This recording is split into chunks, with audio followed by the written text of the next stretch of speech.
parler d'autres domaines maintenant, puisqu'on va parler du domaine de l'employabilité, de la réhabilitation.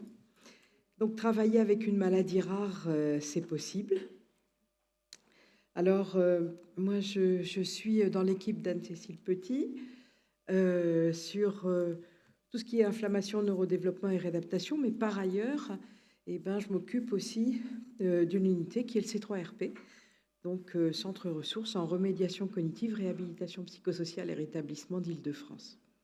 Alors, quels sont les tableaux cliniques auxquels on est confronté plus particulièrement chez nous, dans notre centre? Des symptômes psychotiques à l'adolescence, des antécédents dans l'enfance, avec en même temps des personnes, souvent jeunes, qui ont des troubles des apprentissages ou des troubles 10 lorsqu'ils étaient enfants, des troubles du comportement, des troubles des interactions. Également, on a des troubles du spectre de l'autisme non diagnostiqués qui parfois n'ont pas été pris en charge depuis l'enfance. Des troubles du neurodéveloppement avec parfois troubles du neurodéveloppement intellectuel et atteintes dysmorphiques ou somatiques qui vont révéler des pathologies génétiques ou métaboliques. On a parfois aussi une superposition avec des pathologies somatiques inflammatoires, neuroarticulaires, intestinales, qui vont entraîner en plus des douleurs et de la fatigabilité. Sur tous ces tableaux, on a à tenir compte également de l'impact des facteurs traumatiques, avec souvent dans le parcours du harcèlement, des moqueries, des lacunes scolaires qui vont s'accumuler, avec un absentéisme qui va pas faciliter les choses et qui va majorer les difficultés de ces jeunes qui commencent à devenir des jeunes adultes. Parfois, on a des pathologies somatiques inflammatoires qui arrivent au premier plan et qui, même s'il y a des troubles psychologiques, ont une charge anxieuse, avec parfois des tableaux de déréalisation, une fatigabilité qui parfois est majeure, entraînant des questions d'autonomie, d'inclusion sociale, parce que quand ils vous disent une fois que j'ai pris ma douche, parfois je ne peux plus rien faire jusqu'à la fin de la journée, oui, là il y a un vrai problème d'inclusion sociale, une souffrance morale, une baisse d'estime de soi et une errance diagnostique des personnes concernées et des familles qui sont très très démunies. Alors, comment on les aborde ? Eh bien, on va travailler autour du parcours familial et neurodéveloppemental. On va dépister les antécédents familiaux, de troubles du spectre de l'autisme, mais de troubles psychiques aussi en général, de troubles 10, de troubles somatiques, surtout inflammatoires. Demander s'il y a eu des explorations biologiques, somatiques, immunologiques, sans parler, bien sûr, des explorations autres pour les troubles 10, avec tous les bilans qui ont été faits, y compris des bilans neurologiques. Éventuellement, on va avoir recours à des unités plus spécialisées pour des examens complémentaires ou approfondir le diagnostic. Alors, c'est évident quand il y a en plus une dimension neuro-inflammatoire, parce que si cette dimension n'était pas été connue, ils ont parfois été pris en charge dans des grands centres. Et chose très très importante, explorer le parcours neurodéveloppemental et scolaire. Il a pu y avoir des difficultés précoces qui ont parfois été aggravées par des lacunes dans l'apprentissage, avec parfois émergence, souvent à l'adolescence, d'un sentiment de décalage social, c'est-à-dire qu'ils en prennent conscience et ils disent que ça existait depuis finalement qu'ils sont tout petits, de rejet avec l'absentéisme, voire déscolarisation.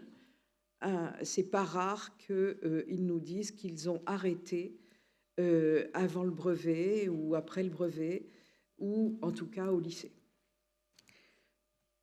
Au niveau neuropsychologique, beaucoup de choses se superposent, les comorbidités attentionnelles ou exécutives, les troubles de la cognition sociale inhérentes aux troubles du spectre de l'autisme, comme les difficultés à reconnaître les émotions, la fragilité en théorie de l'esprit, donc comprendre ce qu'on attend d'eux ou décrypter ses propres émotions, les difficultés à saisir les contextes sociaux, et là c'est des enjeux très importants quand ils vont être en université où là, souvent, ils nous disent qu'ils sont perdus, que ça ne va pas du tout, alors qu'ils arrivaient à tenir jusqu'au bac, lors des stages ou des premiers emplois dans le monde du travail, les difficultés à intégrer ou à respecter ou à comprendre les conventions sociales, et l'impact dépressif et anxieux, ainsi que l'impact de la fatigue, qui nécessite des pauses importantes, une réassurance, un étayage,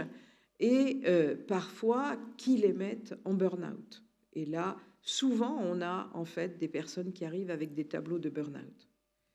Donc notre approche, eh bien, l'hétérogénéité des formes retrouvées dans les pathologies neurodéveloppementales à expression psychiatrique, c'est ce qu'on observe tous les jours. Il y a en plus des données génétiques qui montrent le recoupement entre les différents tableaux cliniques. Cette coexistence avec les dimensions de fatigue psychique, et tout ça plaide pour une approche transnosographique, dimensionnelle pour répondre aux différentes dimensions abordées, personnalisée, avec des partenaires sociaux et médico-sociaux diversifiés pour un relais optimal quand l'inclusion sociale va démarrer de manière pleine et entière. Alors, en général, dans la réhabilitation, moi j'ai coutume de montrer les choses sous la forme de roues de niveau d'intervention, avec plusieurs secteurs qui finalement doivent être considérés les uns avec les autres, voir quel est le niveau de satisfaction dans chacune des parties de cette roue. Et là, je me suis interrogée sur finalement qu'est-ce qu'il y avait encore de plus spécifique pour ces patients qui ont encore plus de difficultés que les autres dans certains domaines lorsqu'il va s'agir de trouver du travail, d'être réhabilité ou de reprendre une formation. Eh bien, tout d'abord, comme on le disait, les maladies rares, la neuroinflammation, c'est les dimensions des soins somatiques. Et en plus de tous les troubles psychiques et de tous les tableaux dont je vous ai parlé, eh bien, il y a cette dimension somatique.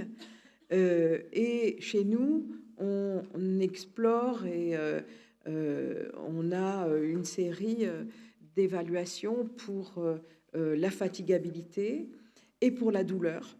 Et aux besoins, on les adresse au pôle somatique à Sainte-Anne et au pôle antidouleur.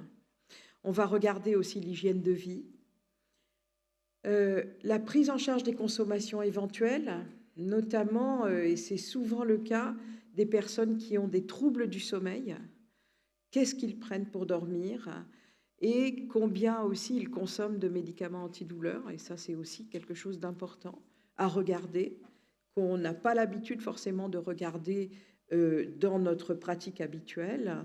Donc le volet traitement est à concilier avec les traitements autres qui peuvent être des traitements somatiques pour leurs difficultés. La gestion du stress et de la nouveauté, ça va accroître leur anxiété, déjà que on sait que la nouveauté, c'est toujours difficile dans certaines pathologies génétiques, mais quand en plus ils savent qu'ils sont obligés de faire des pauses, que c'est compliqué pour eux, qu'une journée, ça va être un challenge, etc., la nouveauté va être encore plus difficile. Je pense que l'éducation thérapeutique, ça, c'est un champ qu'on aborde, nous, puisqu'on a des programmes adaptés aux patients, mais pas forcément aux patients qui ont des stigmates de maladies somatiques. Et je pense que c'est un champ sur lequel on va s'intéresser dans le champ pour nos patients avec neuroinflammation. Et on compte bien créer un programme dans les années à venir.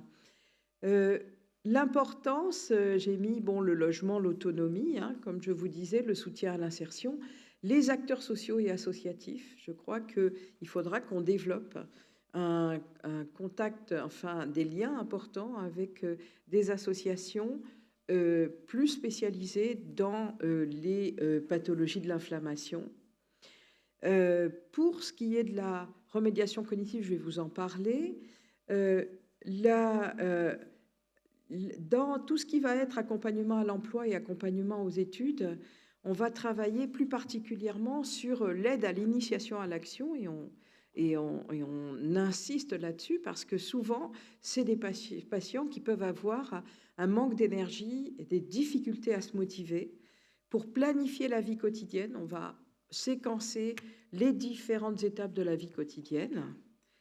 Alors, on a un panel de thérapie psychosociale au C3RP et ce panel, on l'utilise aussi pour nos patients qui ont des problèmes de neuroinflammation et de maladies génétiques ou métaboliques, troubles du neurodéveloppement.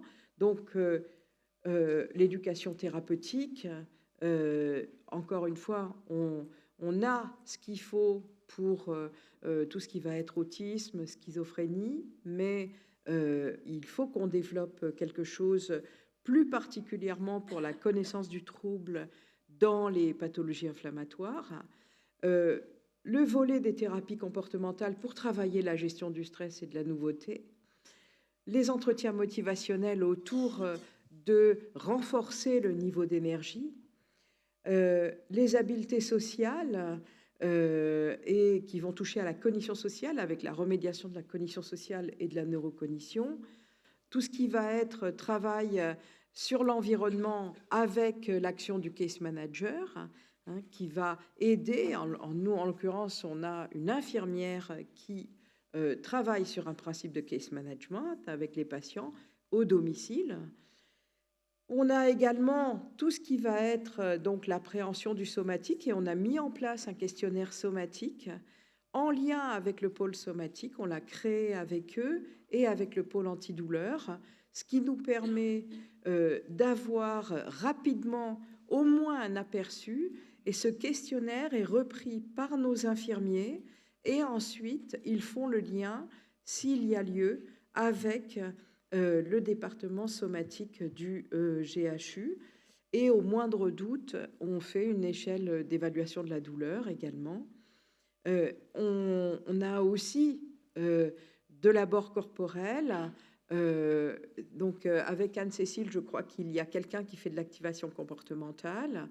Et nous, de notre côté, on a tout un programme d'activité physique adapté aux troubles du spectre de l'autisme. Et puis, l'aide aux aidants, qui est quelque chose d'important. Et on travaille beaucoup avec les aidants, surtout pour les troubles du neurodéveloppement. En ce qui concerne la remédiation cognitive, on a des programmes, que ce soit en groupe ou en individuel, que ce soit d'immersion en réalité virtuelle pour ce qui est du jeu Maturin, autour de la planification, en papier-crayon avec un programme plus pour des troubles du développement intellectuel. Et puis, on a un programme individuel aussi qui s'appelle RECOS, informatisé pour certains patients qui ne pourraient pas tenir en groupe. Sinon, la majorité, on les prend en groupe dans le programme NIR qui va stimuler autour de la motivation et de l'entraide.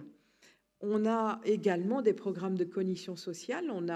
On est en train de valider un programme qui s'appelle Skyless en groupe pour combiner explicitation des principes de la cognition sociale et de l'entraînement aux habiletés sociales. On combine les deux, surtout pour les patients ayant des troubles du neurodéveloppement à qui il faut faire beaucoup de transferts au quotidien et d'application des principes que l'on énonce, et puis des programmes plus classiques qui ont tous été beaucoup développés par l'équipe de Nicolas Franck à Lyon et au Vinatier. Donc le programme SKIT autour de tout ce qui va être interprétation hâtive, le programme RC2S en individuel qui a été développé par Élodie Perroux et Nicolas Franck, et puis le programme Gaïa autour de la reconnaissance des émotions. Donc tous ces programmes-là, en fait, chaque fois sont déclinés en groupe ou en individuel, et on a des listes d'attente, et les uns après les autres, on prend nos groupes de patients dans un principe, comme je vous l'ai dit, transnosographique. Donc, les patients avec des pathologies rares sont avec les autres. On a des programmes adaptés aux troubles du spectre de l'autisme, NIR adapté au TSA, le programme étape d'éducation thérapeutique, à la fois pour les personnes avec autisme et pour leurs aidants, et le programme Skyless dont j'ai déjà parlé. Et enfin, on a aussi d'autres programmes qui complètent d'autres champs très importants, renforcement de l'estime, de l'affirmation de soi, le transfert au quotidien avec du case management, un groupe autour des conduites sexuelles à risque, de l'entraînement aux habiletés sociales pour des sujets avec naïveté sociale, avec ou sans déficience intellectuelle, l'insertion professionnelle et de la réorientation professionnelle animée par notre chargé d'insertion, ainsi qu'un groupe autour des persévérations. On travaille énormément avec des partenaires sociaux et médico-sociaux et des associations de patients et de familles, avec des patients experts qui viennent travailler avec nous, qui viennent expliciter et construire avec nous les programmes. Et tous ces partenaires médico-sociaux ont des spécificités et pour certains patients avec déficience intellectuelle, troubles du neurodéveloppement, etc., on sait qu'on va pouvoir s'adresser à certaines unités sociales ou médico-sociales plutôt qu'à d'autres. Alors, une illustration rapide. Madame M, 27 ans. Après, on conclura. Quoi, il faut que je conclue? Bon, c'est une patiente qui est venue avec suspicion de TSA et troubles attentionnels. Il y avait une comorbidité dépressive. Elle avait des troubles somatiques avec des problèmes thyroïdiens, de nombreuses allergies. Vers 17 ans, une dermatite atopique vraiment importante qui a été traitée par cyclosporine et méthotrexate. Et c'est là qu'on trouve une pathologie auto-immune à IgE. Elle avait une très grande fatigabilité, un manque d'énergie et de motivation. Et on fait le bilan neuropsychologique. Elle a des difficultés attentionnelles, des difficultés exécutives, des difficultés de cognition sociale. Elle arrivait à grand-peine, elle est encore en train de terminer des études d'assistante sociale avec beaucoup de difficultés. Donc, comment on l'a accompagnée?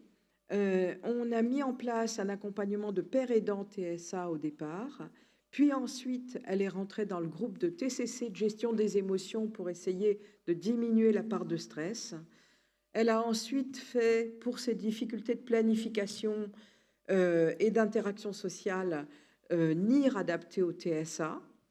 Elle est en train de le faire, ce groupe, et on va enchaîner là, en parallèle, on va lui faire rencontrer la chargée d'insertion qui va soit essayer de renforcer la mise à l'emploi, puisqu'elle termine ses études sociales, pour la soutenir sur le parcours, éventuellement avec l'aide d'un job coach, ou une réorientation professionnelle, et elle va rentrer dans le groupe Rebondir à ce moment-là. Donc, en conclusion, c'est des personnes pour lesquelles coexistent des troubles psychiques et des dimensions somatiques inflammatoires qui nécessitent d'envisager de multiples tableaux cliniques et sémiologiques. Cette dimension doit être rigoureusement explorée avec des retraçages de tout le parcours neurodéveloppemental, avec l'anamnèse familiale. On essaie de tout détricoter depuis l'enfance, avec éventuellement l'aide d'un généticien au moindre doute. Les aménagements on doit faire des examens complémentaires avec des recours à des unités spécialisées. Les aménagements scolaires ou universitaires ou de travail doivent être envisagés et tout doit être mis en œuvre. Et puis, l'importance des personnes concernées, des associations, des partenaires médico-sociaux et des job coachs pour accompagner les patients. Merci pour votre attention. Voilà. Merci beaucoup, Isabelle.